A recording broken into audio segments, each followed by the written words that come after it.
கார்த்திகை தீபம் சீரியலோட ஒரு சூப்பரான ரிவ்யூ தாங்க இந்த வீடியோவில் நம்ம பார்க்க போகிறோம். நம்ம சேனலை மறக்காமல் சப்ஸ்கிரைப் பண்ணிவிடுங்க. பக்கத்தில் பெல் ஐக்கான் இருக்கும், அதையும் ப்ரெஸ் பண்ணிவிடுங்க. வாங்க வீடியோக்குள்ளே போகலாம். சாமுண்டீஸ்வரி எப்படியாச்சும் கார்த்திக்கும் ரேவதிக்கும் கல்யாணம் பண்ணி வச்சிடணும், அந்த கிழவியை எப்படியாச்சும் நம்ம ஜெயிக்கணும், நம்ம சுயமரியாதை போகக்கூடாது, கண்டிப்பாக அதுக்கு நம்ம ராஜாவை ஒத்துக்க வைக்கணும், அதோட நம்ம ரேவதியும் ஒத்துக்க வைக்கணும், சம்மதிக்க வைக்கணும் அப்படின்னு சொல்லி ரேவதி கிட்ட பேசுகிறாங்க. ஆனால் கார்த்திக் ரொம்ப கிட்டவர் அப்படிங்கிற மாதிரி ரேவதி புரிஞ்சுக்கிறாங்க. கல்யாணத்துக்கு அப்புறம் கண்டிப்பாக நீ கார்த்தியை கல்யாணம் பண்ணிக்க, அதாவது ராஜாவை கல்யாணம் பண்ணிக்க சொன்னது அம்மா சொன்னது சரிதான், எனக்கு நல்ல ஒரு வாழ்க்கையை அமைச்சு கொடுத்துருக்காங்க அப்படின்னு சொல்லி நீ சந்தோஷப்படுவ ரேவதி, அதனால் ராஜாவை கல்யாணம் பண்ணிக்க நீ சம்மதம் சொல்லு அப்படிங்கிறாங்க.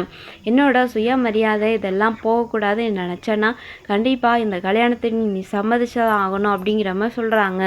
ராஜா ரொம்ப நல்ல பையன், நீ இப்போது ஏதோ ஒரு காரணத்தினால ராஜாவை தப்பாக நினச்சிக்கிட்டு இருக்க, ஆனால் கல்யாணத்துக்கு அப்புறம் கண்டிப்பாக அவனை நீ புரிஞ்சுக்குவ அப்படின்னு சொல்கிறாங்க. அதுக்கப்புறம் சாமுண்டீஸ்வரியுடைய சுயமரியாதை போகக்கூடாது அப்படிங்கிறதுக்காக அவங்கள கல்யாணம் பண்ணிக்க சம்மதம் சொல்கிறாங்க. நான் அம்மாவுக்காக தான் நம்ம குடும்பத்துக்காக தான் இப்போது கல்யாணத்துக்கு சம்மதம் சொல்கிறேன், ஆனால் ஒரு நாளும் அவங்க கூட சேர்ந்து வாழ மாட்டேன் அப்படிங்கிற மாதிரி நம்ம ரேவதி நினச்சிக்கிட்டு இருக்காங்க மனசுக்குள்ளேயே. நம்ம ராஜாக்கிட்டேயும் போய் கேட்குறாங்க, ராஜா உன்னோட சம்மதம் கேட்காம நான் எல்லாருக்கிட்டேயும் நீ தான் ரேவதியை கல்யாணம் பண்ணிக்க போகிற அப்படிங்கிற மாதிரி சொல்லிட்டேன் அப்படின்னு சொல்கிறாங்க. அதுக்கப்புறம் நம்ம ராஜாவும் கொஞ்சம் நேரம் யோசித்து பார்க்குறாங்க. நம்ம குடும்பத்தை ஒன்று சேர்க்கணும் அப்படின்னா இதுதான் ஒரே வழி, இன்னொரு பக்கம் நம்ம பாட்டியோடைய சந்தோஷமும் இதுதான், கண்டிப்பாக அவங்களுடைய சந்தோஷம் இதானா கண்டிப்பாக நான் ரேவதியை கல்யாணம் பண்ணிக்கிறேன் அப்படிங்கிற மாதிரி அவரும் முடிவு பண்ணிட்டாரு.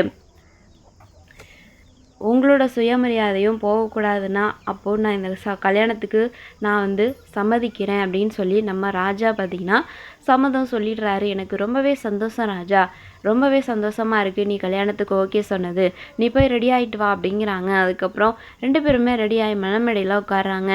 ரேவதி ராஜாவை பார்க்க, ராஜா நம்ம ரேவதியை பார்க்க, நம்ம ரேவதி ஒரு நாளும் உன் கூட நான் சேர்ந்து வாழ மாட்டேன், என் அம்மாவுடைய மனசை மாற்றி எல்லாரையும் ஏமாற்றி இந்த கல்யாணத்தை நீ பண்ணுற, உன் கூட எப்படி நான் சேர்ந்து சந்தோஷமாக வாழ்கிறேன், இந்த வாழ்க்கையை நீ எப்படி வாழ்கிறேன்னு நானும் பார்க்குறேன், கண்டிப்பாக ஒரு நாள் உன் கூட சேர்ந்து வாழ மாட்டேன் அப்படிங்கிற மாதிரி, சந்தோஷமாக வாழ மாட்டேன் உன் கூட அப்படிங்கிற மாதிரி மனசுக்குள்ளே நினச்சிட்டு ரேவதி இருக்காங்க.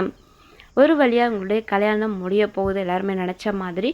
இதுக்கப்புறம் தன்னோட தாய்மாமாலாம் கல்யாணம் பண்ணியிருக்கோம் அப்படின்னு சொல்லிட்டு நம்ம ரேவதிக்கு தெரிய வர போகுது. இன்னொரு பக்கம் நம்ம பாட்டி எதிர்பார்த்ததும் நடந்துருது.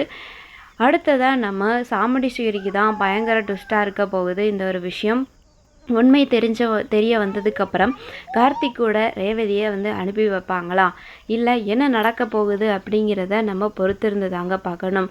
ஓகே ஃப்ரெண்ட்ஸ், தேங்க்ஸ் ஃபார் வாட்சிங்.